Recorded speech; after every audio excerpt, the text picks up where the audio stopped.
بسم اللہ الرحمن الرحیم۔ پروگرام باتوں باتوں میں آپ کو خوش آمدید کہتا ہوں۔ اور خواتین و حضرات، میں آج آپ کے لیے یہ اتنی ایمان افروز بات لے کر آیا ہوں، اللہ تعالیٰ پر تقوی کی جو انتہا ہے وہ بات آج آپ کے سامنے باتوں باتوں میں پیش کروں گا۔ آپ سب نے بے شمار واقعات ہمارے مذہب کے حوالے سے، انبیاء کے حوالے سے سنے ہوں گے،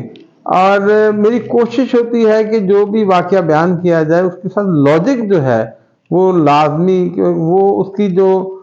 وجہ ہے اس واقعے کی، اس حکم کی، اس کی وجہ کیا ہے۔ اس کی مثال میں اس طرح سے دیتا ہوں کہ جب ہم حج کے لیے جاتے ہیں، احرام باندھتے ہیں، کیوں باندھتے ہیں؟ میقات جہاں سے احرام باندھنا لازمی ہے شروع ہو جاتا کہ یہاں سے احرام باندھ لیں، وہ میقات کیا ہے، اس کی لاجک کیا ہے، اس کی حقیقت کیا ہے۔ اسی طرح سے جب ہم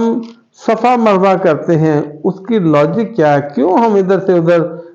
ادھر بھاگے پھرتے ہیں، اس کی وجہ کیا ہے، اس کے پیچھے حقیقت کیا ہے۔ ایک ایسی ہی وجہ پہ آپ کی توجہ دلاؤں گا، کبھی تنہائی میں اس پر غور کر کے دیکھیے کہ یہ تقوی کی کتنی بڑی معراج ہے، اور پھر اللہ تعالیٰ نے اس کا اجر کیا دیا۔ حضرت ابراہیم علیہ السلام کو جب حکم ہوا کہ اپنی بیوی اور اپنے شیرخوار بچے کو اس طرح پہاڑی علاقے میں، جنگل بیابان میں آپ چھوڑ کے آ جائیں، تو انہوں نے اپنی بیوی حضرت ہاجرہ رضی اللہ تعالیٰ عنہ ان کو لیا، اور ساتھ حضرت اسماعیل علیہ السلام کو لیا، اور لے کر اس جگہ جہاں آج کل خانہ کعبہ ہے، اس وقت یہ بالکل ایک پہاڑی علاقہ اور بالکل سنسان جنگل بیابان قسم کا علاقہ تھا، وہاں گئے، اور وہاں جا کر جب اپنی بیوی حضرت ہاجرہ اور حضرت اسماعیل علیہ السلام کو اتار دیا، اتار کے خود جب جانے لگا۔ اب اس بات پہ آپ نے خصوصی توجہ دینی ہے، جب حضرت ابراہیم علیہ السلام جانے لگے تو حضرت ہاجرہ رضی اللہ تعالیٰ عنہ سوال کرتی ہیں کہ آپ ہمیں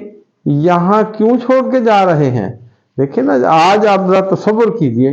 کہ ہم اپنی بیوی اور شیرخوار بچے کو اس طرح پہاڑی علاقے میں کہیں چھوڑ کر جانے لگیں، تو انسان سوچتا ہے کہ ان کی خوراک کا کیا انتظام ہوگا، ان کی حفاظت کا کیا انتظام ہوگا، آندھی میں، بارش میں، دھوپ میں، رات میں ان کا کیا اہتمام ہوگا۔ مگر چونکہ اللہ کا حکم تھا، لہذا آپ وہاں چھوڑ کے جب آنے لگے تو گھوڑے پر سوار تھے، تو حضرت ہاجرہ رضی اللہ تعالیٰ عنہ جو ہیں وہ آپ کے پاس آتی ہیں اور عرض کرتی ہیں کہ آپ ہمیں یہاں کیوں چھوڑ کر جا رہے ہیں؟ تو حضرت ابراہیم علیہ السلام نے جو جواب دیا، اور اس کے بدلے میں حضرت ہاجرہ کا جو رسپانس تھا، وہ جو ہے اس ہماری پوری گفتگو کا نچوڑ ہے۔ حضرت ابراہیم علیہ السلام نے فرمایا کہ مجھے اللہ کا حکم ہے، میں اس وجہ سے آپ کو یہاں چھوڑ کر جا رہا ہوں۔ تو حضرت ہاجرہ جو اس وقت حضرت ابراہیم علیہ السلام کے قدموں کے برابر تھے، کیونکہ آپ گھوڑے پر سوار تھے،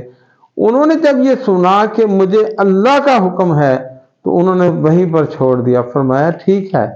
اگر یہ اللہ کا حکم ہے پھر آپ جائیے، میرا آپ سے کوئی سوال نہیں ہے، پھر میں جانوں اور میرا اللہ جانے۔ خواتین و حضرات، اپنے رب پر اتنا تقوی، وہ تقوی ہی اللہ تعالیٰ کو پسند آ گیا، اور پھر اللہ تعالیٰ نے حکم جاری کر دیا، جو بھی حج کرنے آئے گا، جو بھی عمرہ کرنے آئے گا،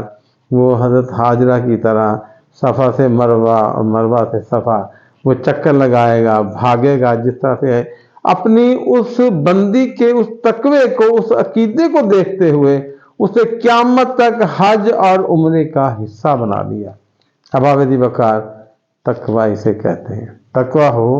تو ایسا ہو کہ جب ابراہیم علیہ السلام نے فرمایا مجھے اللہ کا حکم ہے، تو انہوں نے کہا اب تو میرا آپ سے سوال ہی نہیں کوئی بنتا ہے، اب تو میرا آپ سے کچھ پوچھنا بنتا ہی نہیں، اب میں جانوں اور میرا اللہ جانے۔ اللہ تعالیٰ ہمیں بھی ایسا ہی تقوی نصیب فرمائے۔ وما علینا الا البلاغ۔